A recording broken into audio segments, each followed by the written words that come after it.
racism, sexism, homosexuality, LGBTQIA, critical race theory. So one of the things I've been thinking about is what is going to be the role of churches, within the next year, 2 years, 3 years, 4 years. I heard that there were some churches in Florida when the school system wasn't allowed to teach critical race theory anymore. The churches took it on and said, all right, then we're going to teach people here.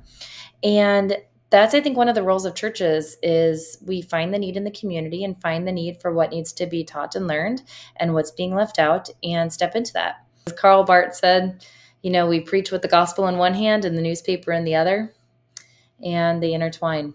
There was a executive order that came out about not teaching race in schools. And as we're seeing a lot of DEI programs and structures being stripped, just because it goes away doesn't mean it's not there and not important. And so part of our calling is to say, again, where are the margins? What needs to be taught? What needs to be learned? And how can we do it? And the Bible is a living word. So the stories that are there are our stories now. And so we are able to teach this important work through a lot of these Bible stories.